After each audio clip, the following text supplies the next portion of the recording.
Bonjour, bienvenue dans ce cours qui porte sur la thématique des styles. Dans cette vidéo, nous allons définir ce que sont les styles dans les tableurs ainsi que leurs usages. De la même façon, nous définirons les styles de cellules et nous présenterons la différence entre les styles de tableau et les styles de cellules. Enfin, à partir d'un exemple, nous illustrerons l'intérêt d'utiliser les styles de cellules. Un style de tableur est un ensemble de caractéristiques de mise en forme, telles que la police, la taille, la couleur, l'alignement et l'interligne. Un style de tableur rassemble tous les attributs de mise en forme de tableau, tels que les bordures de tableau, ainsi que les contours de lignes et de colonnes, applicables simultanément à un tableau. Très souvent, nous formatons manuellement les cellules, les feuilles des classeurs sans utiliser les styles.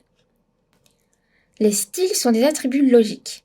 Utiliser des styles signifie que vous arrêtez de dire taille de police 12 points, calibri gras centré, et que vous commencez à dire titre, parce que vous avez défini que le style titre a ces caractéristiques.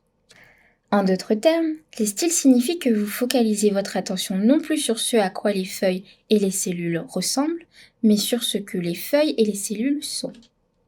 Il existe une différence significative entre les styles de cellules et les styles de tableau. Contrairement aux attributs de style de caractère, qui peuvent faire partie du style de paragraphe, les attributs de style de cellule ne figurent pas dans le style du tableau.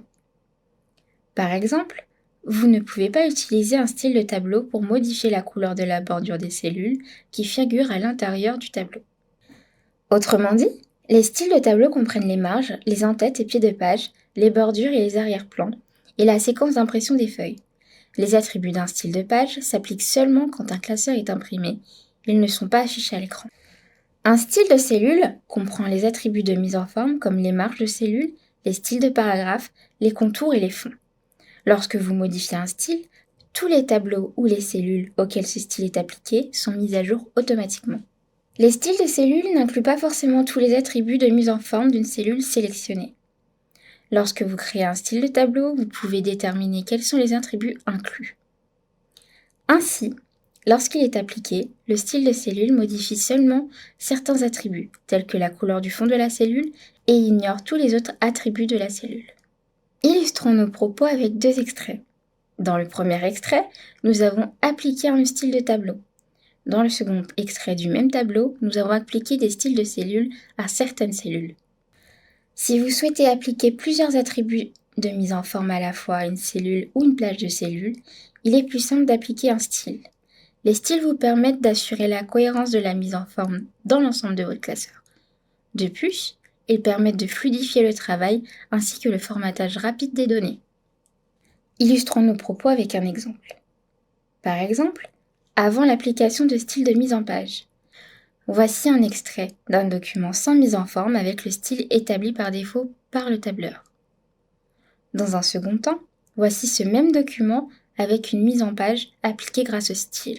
Un des avantages de l'utilisation des styles est que si un style de cellule est modifié après son application dans une feuille de calcul, toutes les cellules utilisant ce style seront automatiquement mises à jour pour refléter les modifications.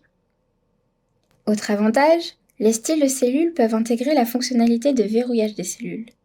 Cette fonctionnalité pouvant être utilisée pour empêcher toute modification non autorisée de cellules spécifiques, de feuilles de calcul entières ou de classeurs entiers. Les logiciels tableurs ont inclus des styles dans leur fonctionnalité.